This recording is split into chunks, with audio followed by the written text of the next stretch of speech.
ನಮಸ್ಕಾರ. Study junction ಕ್ಲಾಸಸ್ಗೆ ತಮಗೆಲ್ಲರಿಗೂ ಹಾರ್ದಿಕ ಸ್ವಾಗತ.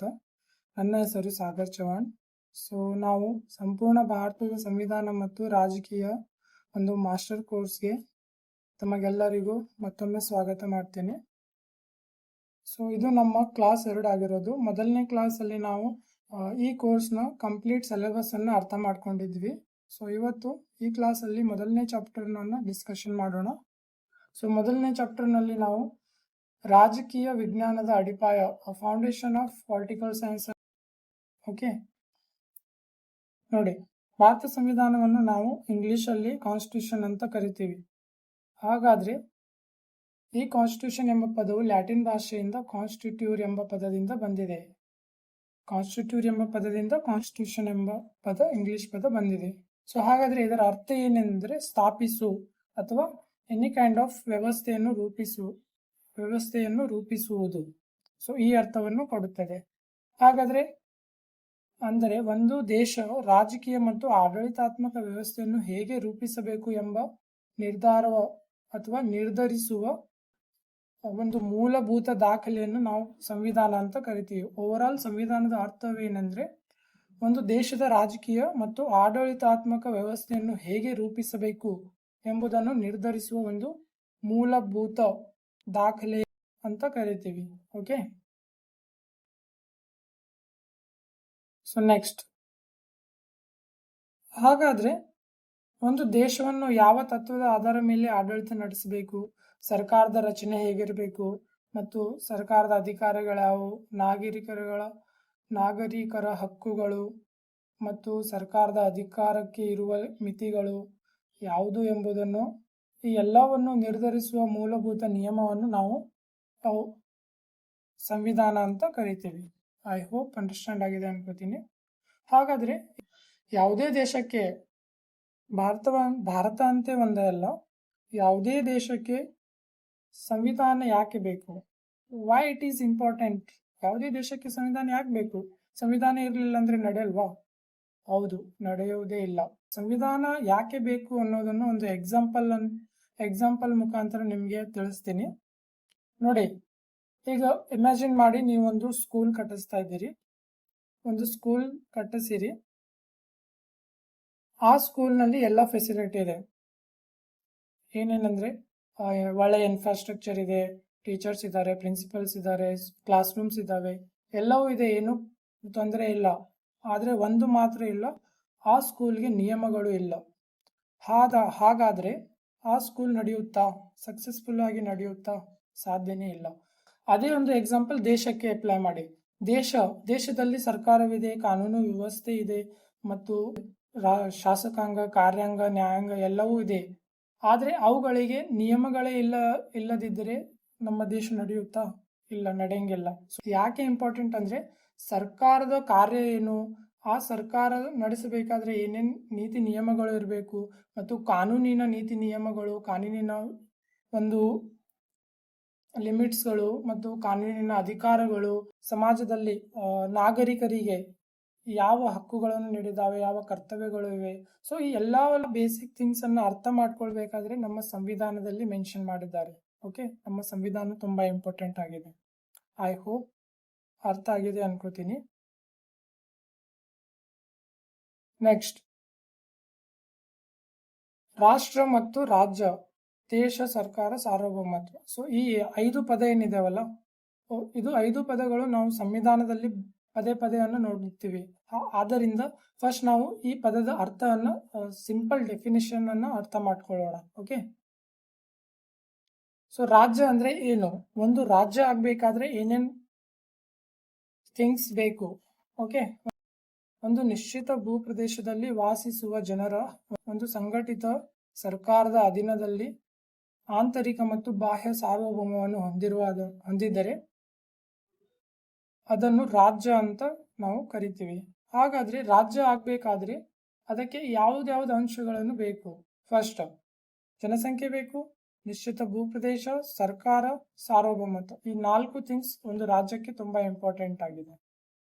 ಓಕೆ, ನೆಕ್ಸ್ಟ್, ರಾಷ್ಟ್ರ ಅಂದ್ರೆ ಏನು? ರಾಷ್ಟ್ರ ಅಂದ್ರೆ ಸಾಮಾನ್ಯ ಇತಿಹಾಸ, ಸಾಂಸ್ಕೃತಿಕ ಭಾಷೆ, ಪರಂಪರೆ ಮತ್ತು ರಾಷ್ಟ್ರೀಯ ಭಾವನೆಯನ್ನು ಹೊಂದಿರುವ ಜನರ ಸಮುದಾಯವನ್ನು ರಾಷ್ಟ್ರ ಅಂತ ನಾವು ಕರಿತೀವಿ. ಹಾಗಾದ್ರೆ ಈ ದೇಶ ಅಂತಂದ್ರೆ ನಿಶ್ಚಿತ ಒಂದು ಭೌಗೋಳಿಕ ಗಡಿಯನ್ನು ಹೊಂದಿರುತ್ತದೆ. ಭೌಗೋಳಿಕ ಭೂಪ್ರದೇಶವನ್ನು ದೇಶ ಅಂತ ಕರಿತೀವಿ. ಅಂದ್ರೆ ಒಂದು ಜಿಯೋಗ್ರಫಿಕಲ್ ಪರಿಕಲ್ಪನೆ ಇರುತ್ತದೆ. ನೆಕ್ಸ್ಟ್, ಸರ್ಕಾರ ರಾಜ್ಯದ ಆಡಳಿತವನ್ನು ನಡೆಸುವ ಹಾಗೂ ಕಾನೂನುಗಳನ್ನು ಜಾರಿಗೆ ಮಾಡುವ ಒಂದು ಸಂಸ್ಥೆಯನ್ನು ಸರ್ಕಾರ ಅಂತ ಕರಿತೀವಿ. ಸಾರ್ವಭೌಮತ್ವ ಅಂದ್ರೆ ರಾಜ್ಯದ ಸರ್ವೋಚ್ಚ ಮತ್ತು ಸ್ವತಂತ್ರ ಅಧಿಕಾರವನ್ನು ಸಾರ್ವಭೌಮತ್ವ ಎಂದು ಕರಿತೀವಿ. ಓಕೆ, ಆದ್ರೆ ರಾಜ್ಯವು ತನ್ನ ಆಂತರಿಕ ಮತ್ತು ಬಾಹ್ಯ ವ್ಯವಹಾರಗಳಲ್ಲಿ ಯಾವುದೇ ಹೊರಗಿನ ನಿಯಂತ್ರಣವಿಲ್ಲದೆ ಒಂದು ಇಂಡಿಪೆಂಡೆಂಟ್ ಆಗಿ ನಿರ್ಧಾರ ತೆಗೆದುಕೊಳ್ಳುವ ಅಧಿಕಾರವನ್ನು ನಾವು ಸಾರ್ವಭೌಮತ್ವ ಅಂತ ಕರಿತೀವಿ. ಓಕೆ, ಇಟ್ ಮೀನ್ಸ್ ನಮ್ಮ ಆಡಳಿತದಲ್ಲಿ ಇತರೆ ದೇಶದ ಹಸ್ತಕ್ಷೇಪ ಇರಬಾರದು, ಅದಕ್ಕೆ ನಾವು ಸಾರ್ವಭೌಮ ಅಂತ ಕರಿತೀವಿ. ನೆಕ್ಸ್ಟ್, ಸಂವಿಧಾನದ ವಿಧಗಳು. ಸೊ ಪ್ರತಿಯೊಂದು ದೇಶದಲ್ಲಿ ನಾವು ಸಂವಿಧಾನವನ್ನು ನೋಡ್ತೀವಿ. ಓಕೆ, ಸೊ ಸಂವಿಧಾನದ ವಿಧಗಳು ಯಾವ್ಯಾವ್ದಿವೆ? ಮೊದಲನೇ ಲಿಖಿತ ಸಂವಿಧಾನ, ಡಿಸ್ಕ್ರಿಪ್ಟಿವ್ ಫಾರ್ಮೆಟ್ ಅಲ್ಲಿ ಇರುವ ಸಂವಿಧಾನವನ್ನು ಲಿಖಿತ ಸಂವಿಧಾನ ಅಂತ ಕರಿತೀವಿ. ಅಲಿಖಿತ ಸಂವಿಧಾನ, ದೃಢ ಸಂವಿಧಾನ, ನಮ್ಯ ಸಂವಿಧಾನ. ಸೊ ಈ 4 ಪಾಯಿಂಟ್ಸ್ ನೆನಪಿಟ್ಕೊಳ್ರಿ. ನೆಕ್ಸ್ಟ್, ಈ 5 ವರ್ಡ್ಗಳೇನಿದಾವಲ್ಲ, ಪ್ರಜಾಪ್ರಭುತ್ವ, ಗಣರಾಜ್ಯ, ರಾಜಪ್ರಭುತ್ವ, ಸಂಸದೀಯ ಮತ್ತು ಅಧ್ಯಕ್ಷೀಯ ವ್ಯವಸ್ಥೆ. ನೆಕ್ಸ್ಟ್, ನಾವು ಕಾನ್ಸ್ಟಿಟ್ಯೂಷನ್ ಅನ್ನು ಕಂಪ್ಲೀಟ್ ಡೀಪ್ ಆಗಿ ನಾವು ಎಕ್ಸ್ಪ್ಲೇನ್ ಮಾಡ್ತೀವಿ. ಆವಾಗ ಈ ಪದಗಳು ರಿಪೀಟ್ ಆಗ್ತಾ ಇರ್ತವೆ. ಹಾಗಾಗಿ ಈ ಪದಗಳ ಅರ್ಥ, ಡೆಫಿನೇಷನ್ ಅನ್ನ ನಾವು ಕಂಪ್ಲೀಟ್ಲಿ ಅರ್ಥ ಮಾಡ್ಕೊಳ್ಬೇಕು. ಆವಾಗ ನಮಗೆ ಸಂವಿಧಾನ ಅರ್ಥ ಮಾಡ್ಕೊಳ್ಳೋಕೆ ತುಂಬಾ ಈಸಿ ಆಗ್ತದೆ. ಓಕೆ, ಸೊ ಪ್ರಿಯಾಂಬಲ್ ಅನ್ನು ಅರ್ಥ ಮಾಡ್ಕೊಳ್ಳೋಕ್ಕಿಂತ ಮುಂಚೆ ಈ 5 ಪದಗಳ ಡೆಫಿನೇಷನ್ ನಮಗೆ ಗೊತ್ತಿರಬೇಕು. ಫಸ್ಟ್ ಏನ್ ಬರೋದು? ಡೆಮೋಕ್ರಸಿ. ಇಟ್ ಈಸ್ ಪ್ರಜಾಪ್ರಭುತ್ವ ಅಂತ ಕರಿತೀವಿ. ಇದರ ಡೆಫಿನೇಷನ್ ಏನ್ ಹೇಳ್ತದೆ ಅಂದ್ರೆ, ಇಟ್ ಮೀನ್ಸ್ ಏನಂದ್ರೆ ಜನರು ತಮ್ಮ ಪ್ರತಿನಿಧಿಗಳನ್ನು ಚುನಾಯಿಸುವ ಮೂಲಕ ಆಯ್ಕೆ ಮಾಡ್ಕೊಳ್ತಾರೆ. ಅವರ ಮೂಲಕ ಸರ್ಕಾರವನ್ನು ರಚಿಸುವ ಆಡಳಿತ ವ್ಯವಸ್ಥೆಯನ್ನು ನಾವು ಪ್ರಜಾಪ್ರಭುತ್ವ ಅಂತ ಕರಿತೀವಿ. ಸೊ ಡೆಮೋಕ್ರಸಿ ಇದು ಗ್ರೀಕ್ ಭಾಷೆಯ ಒಂದು ಪದವಾಗಿದೆ. 2 ಪದಗಳಿಂದ ಬಂದಿದೆ. ಡೆಮೋಕ್ರಸಿ ಅಂತಂದ್ರೆ ಡೆಮೋಸ್ ಮತ್ತು ಕ್ರಾಟೋಸ್ ಅಂತ. ಡೆಮೋಸ್ ಅಂತಂದ್ರೆ ಜನರು ಅಂಡ್ ಕ್ರಾಟೋಸ್ ಅಂತಂದ್ರೆ ಆಡಳಿತ ಅಥವಾ ಅಧಿಕಾರ, ರೂಲ್ ಅಂಡ್ ಪವರ್ ಅಂತ ಕರಿತೀವಿ. ಅಂದ್ರೆ ಓವರ್ ಆಲ್ ಹೇಳ್ಬೇಕಾದ್ರೆ ಜನರ ಒಂದು ಆಡಳಿತ ಅಂತ ನಾವು ಪ್ರಜಾಪ್ರಭುತ್ವ ವ್ಯವಸ್ಥೆಯನ್ನು ಕರಿತೀವಿ. ನಾವು ಇದಕ್ಕೆ ಒಂದು ಹೇಳಿಕೆಯನ್ನು ನೀಡಿದ್ದಾರೆ, ವ್ಯಾಖ್ಯಾನವನ್ನು ನೀಡಿದ್ದಾರೆ ಅಬ್ರಹಾಂ ಲಿಂಕನ್ ಅವರು. ಏನಂತ ಕರೀತಾರೆ ಅಂದ್ರೆ, government of the people, by the people and for the people ಅಂತ ಒಂದು ವ್ಯಾಖ್ಯಾನ ನೀಡಿದ್ದಾರೆ. ಇದು ಒಂದು ಇಂಪಾರ್ಟೆಂಟ್ ಥಿಂಗ್ಸ್ ಆಗಿರೋದು. ನೆಕ್ಸ್ಟ್, ನಾವು ಭಾರತ ಸಂವಿಧಾನದಲ್ಲಿ ರಿಪಬ್ಲಿಕ್ ಅಂತ ನೋಡ್ತೀವಿ, ಗಣರಾಜ್ಯ.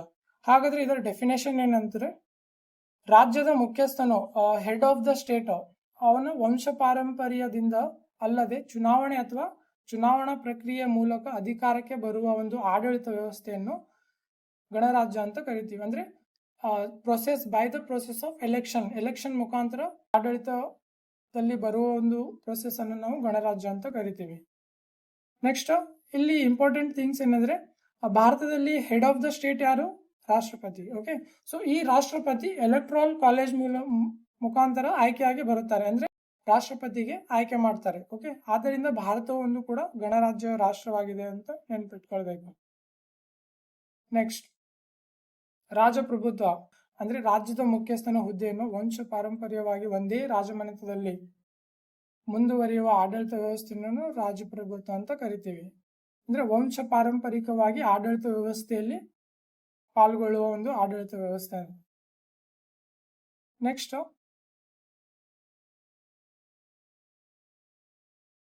ಒಂದು ನಿಮಿಷ. ನೆಕ್ಸ್ಟ್, ಸಂಸದೀಯ ಆಡಳಿತ ವ್ಯವಸ್ಥೆ, ಪಾರ್ಲಿಮೆಂಟರಿ ಸಿಸ್ಟಮ್. ಇವತ್ತಿಗೂ ನಾವು ಭಾರತದಲ್ಲಿ ಈ ಸಿಸ್ಟಮ್ ಅನ್ನು ನಾವು ನೋಡ್ತೀವಿ.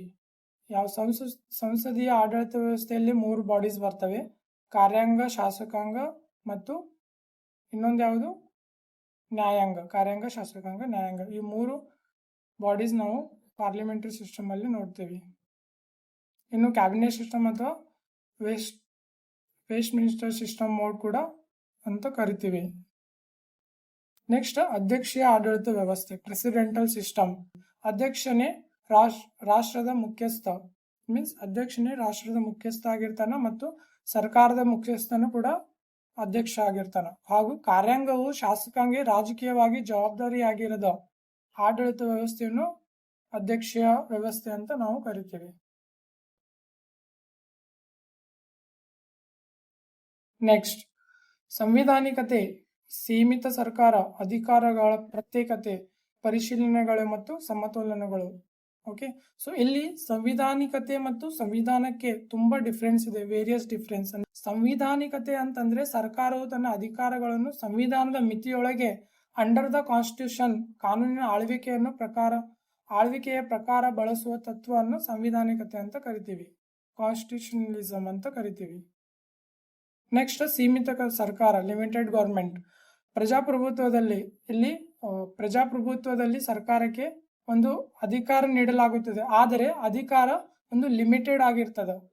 ಅವರಿಗೆ ಹೆಚ್ಚಿನ ಅಧಿಕಾರವನ್ನು ಕೊಡೋದಿಲ್ಲ, ಕಡಿಮೆನೂ ಕೊಡೋದಿಲ್ಲ. ಸಂವಿಧಾನದ ಮುಖಾಂತರ ಅವರಿಗೆ ಲಿಮಿಟೆಡ್ ಅಧಿಕಾರವನ್ನು ಕೊಡಲಾಗುತ್ತದೆ ಇನ್ ದ ಪ್ರಜಾಪ್ರಭುತ್ವ ಆಡಳಿತ ವ್ಯವಸ್ಥೆಯಲ್ಲಿ. ಓಕೆ, ಸೊ ಅಧಿಕಾರಗಳ ಪ್ರತ್ಯೇಕತೆ, ಸಪರೇಷನ್ ಆಫ್ ಪವರ್. ಇಲ್ಲಿ ಭಾರತದಲ್ಲಿ ಯಾವ ರೀತಿ ಅಧಿಕಾರದ ಪ್ರತ್ಯೇಕತೆ ಇದೆ ಅಂತಂದ್ರೆ, ಒಂದು ವ್ಯಕ್ತಿ ಅಥವಾ ಒಂದು ಸಂಸ್ಥೆಯ ಕೈಯಲ್ಲಿ ಎಲ್ಲಾ ಅಧಿಕಾರಗಳು ಕೊಡುವುದಿಲ್ಲ.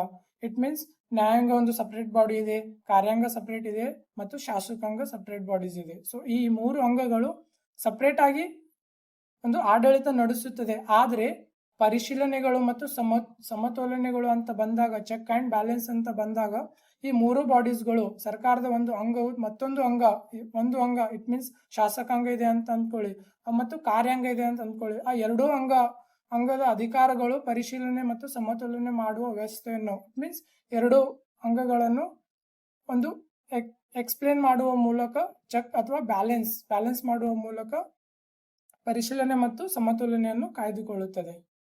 ಓಕೆ, ಸೊ ಎಷ್ಟು ಮೊದಲನೇ ಚಾಪ್ಟರ್ನ ಇಂಪಾರ್ಟೆಂಟ್ ಥಿಂಗ್ಸ್ ಆಗಿರೋದು. ಎಕ್ಸಾಮ್ಗೆ ನಿಮಗೆ ಎಷ್ಟು ಇಂಪಾರ್ಟೆಂಟ್ ಆಗಲ್ಲ, ಜಸ್ಟ್ ನಿಮಗೆ ಬೇಸಿಕ್ ಇನ್ಫಾರ್ಮೇಶನ್ ಗೊತ್ತಿರಬೇಕು ಅಂತ ಒಂದು ಉದ್ದೇಶದಿಂದ ಈ ಕ್ಲಾಸನ್ನು ಚಾಪ್ಟರ್ 1 ಅನ್ನ ಇಟ್ಟಿದ್ದೀನಿ. ಸೊ ನೆಕ್ಸ್ಟ್ ಕ್ಲಾಸ್ ಅಲ್ಲಿ back ground history of Indian constitution ಅನ್ನು ನೋಡೋಣ. ಯಾವ ರೀತಿ ನಮ್ಮ ರಾಜಕೀಯದಲ್ಲಿ ಬದಲಾವಣೆ ಆಯಿತು ಮತ್ತು ಬ್ರಿಟಿಷರ ಆಗಮನ ಹೇಗಾಯಿತು, and back ground history before ಬ್ರಿಟಿಷರ ಆಗಮನದಿಂದ ಯಾವ ಯುರೋಪಿಯನ್ ಕಂಪನಿಗಳು ಭಾರತಕ್ಕೆ ಬಂದವು ಮತ್ತು ಭಾರತದ ಪ್ರಾಚೀನ ಆಡಳಿತ ವ್ಯವಸ್ಥೆ ಹೇಗಿತ್ತು ಮತ್ತು ಭಾರತಕ್ಕೆ ಯುರೋಪಿಯನ್ ಆಗಮನದ ನಂತರ ಭಾರತದಲ್ಲಿ ಯಾವ ರೀತಿಯ ಬದಲಾವಣೆ ಆಯಿತು ಮತ್ತು ಬ್ರಿಟಿಷ್ ರೂಲ್ ಆಫ್ ಲಾ ಏನ್ ಹೇಳ್ತಿದೆ, ಭಾರತ ಸರ್ಕಾರ ಕಾಯ್ದೆ. ಸೊ ಈ ಎಲ್ಲವೂ ಬೇಸಿಕ್ ಥಿಂಗ್ಸ್ ಗಳನ್ನು ನಾವು ನೆಕ್ಸ್ಟ್ ಕ್ಲಾಸ್ ಅಲ್ಲಿ ಎಕ್ಸ್ಪ್ಲೇನ್ ಮಾಡೋಣ. ಓಕೆ, ಸೊ ಐ ಹೋಪ್ ಅರ್ಥ ಆಗಿದೆ ಅನ್ಕೋತೀನಿ. We can meet you in the next class. Thank you so much.